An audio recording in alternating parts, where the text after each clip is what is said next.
Hey everybody, it's Jason Blaha here, and today I want to talk to you guys about one of the biggest hustles I see going on in the fitness industry, and that is the hustle of promoting really high volume training that isn't properly programmed by someone who knows what they're doing, and then promoting a pre-workout supplement for people because their energy is low on a lot of days when they try to go to the gym. Let me put on my +5 hat of weaponsmithing, work on skilling up my crafting a little bit, and let's talk about this. Let's talk about why this is a hustle.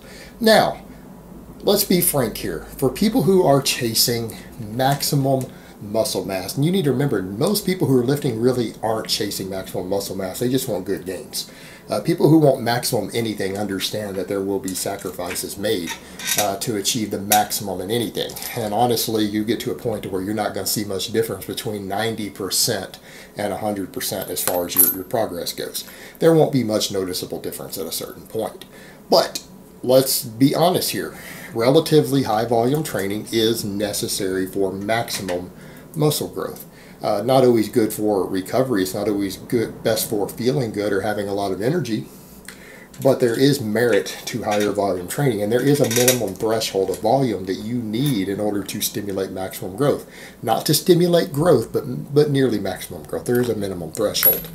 And it is fairly high. It is something like in the range of at least 10 work sets per week for any given muscle group. But that doesn't mean isolating it for 10 sets. That just means 10 sets. You know, the deadlift works a lot of muscles in the body. If you're doing 3 sets of deadlifts every week, most of the muscles in your body, that's their first 3 sets. Just keep that in mind. Same thing, weighted chin-up works a lot of muscles in the body. A weighted dip works a lot of muscles in the body. So you need to put that in perspective. Now, that being said, there is a minimum volume.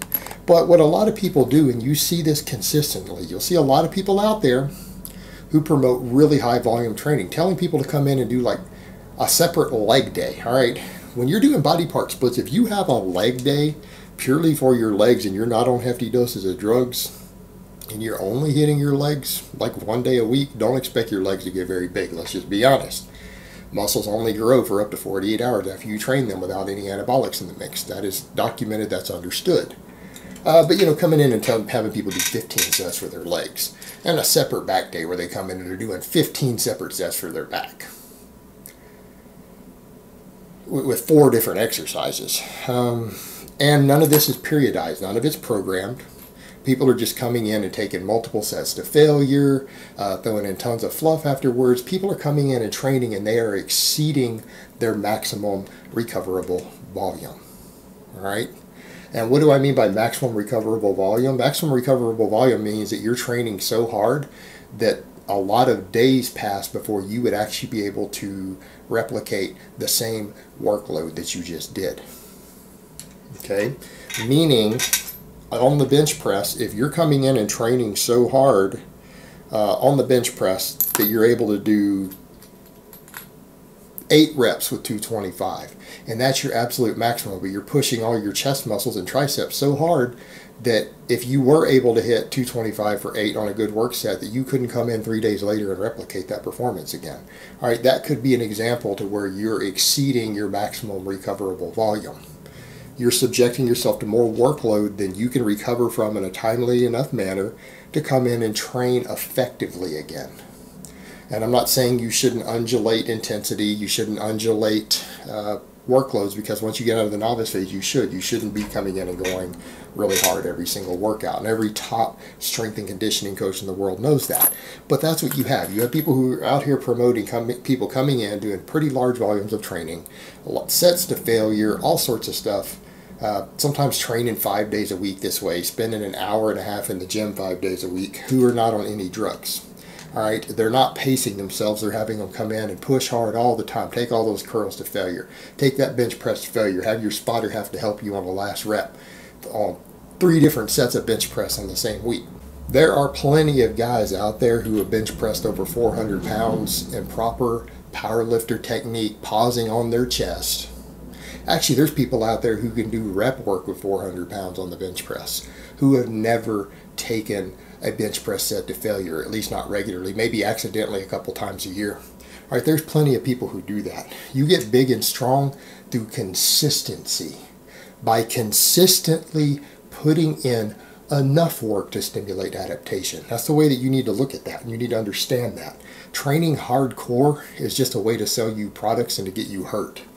And to put some crazy idea in your head that what you're doing is really hardcore and tough. It's just lifting weights, guys. That's all it is. Even bench pressing 400 pounds, deadlifting 600 pounds, it's just lifting weights. And you know how people get there? Through consistency. If you just get 1% better 100 different times, you're now twice where you were before. You've doubled what you can do. And that's in any endeavor in life, but lifting is definitely on the list. You come in and do 1% better than you've ever done before 100 times, you will be twice as good as you were at anything. Whether it's lifting a weight, running, anything. Doesn't matter. Consistency. But what these people will have you do is come in and train in a manner that exhausts you. And then they want you to come and train again tomorrow. Well, before long, people are dragging ass and they can't complete the workouts. But then they have a solution for you. Take this pre-workout. It'll give you energy. And then people say, well, I need it for energy. Well, here's my question. If you can't wake up first thing in the morning, drink a cup of coffee, have a little bit of oats or some cereal, and walk in and do your workout without energy, then your workout's probably harder than you're recovering from.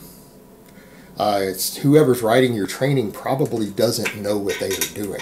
You've got some dumbass writing your training who doesn't know anything about training programming or the way the body adapts. Your workouts actually shouldn't be that hard. Consistent work. Consistent work, not exhausting work, is what gives you progress. But, you know, people come and promote this, and then all of a sudden they're promoting, marketing, selling, or whatever, some pre-workout supplement to give you energy. Why do you need energy? Your workouts shouldn't be exhausting. You're in the gym to stimulate, not annihilate. You're stimulating muscle growth. You're stimulating strength. You're stimulating positive adaptation in your body. Exhausting your body is not the best way to do that. So if you're coming in fatigued and tired all the time and you need something for energy, maybe someone's giving you some really bad training advice, and maybe they're doing so that they can sell you a product to give you energy because they know your workouts are going to be shitty after you get so many weeks into doing what they're telling you to do. And then you need this workout supplement to help you make it through your workout that you're paying $40, $50 a bottle for. Well, you know the reality? The study I linked the other day, did a couple videos on it. What did they find?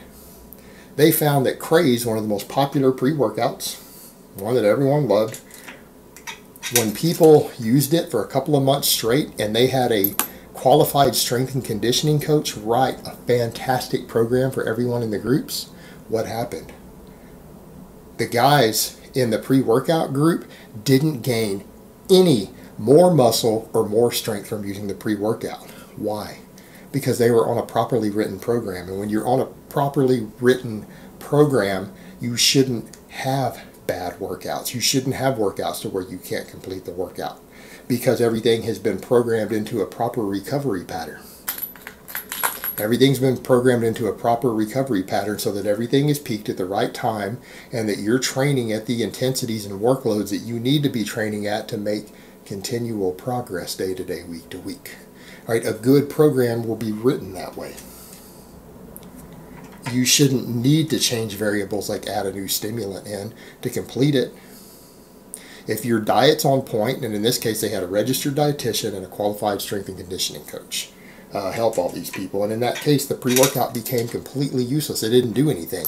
The only reason people need pre-workouts is because people are giving them really terrible workout advice. They're on bad programs to where they struggle with the required workloads from workout to workout. Their energy is low because they're not recovering. They get in the gym and they feel like shit and they need to pre-workout because the previous training sessions are not properly recovering from them in the manner that they need to be to make progress. Because a fucktard is writing their training programs for them. People who really shouldn't be. It's usually people who are genetically gifted, who are on hefty doses of drugs, giving out their own programs, and they're not going to work for normal people. They're not going to work for normal people who don't have their genetics and their drug stack. But then they promote it as if it's the secret to their success. And then what you need is to buy their pre-workout before long, because it's not going to work for you any longer. You're starting to get tired. You're starting to get fatigued. And here's the way it works.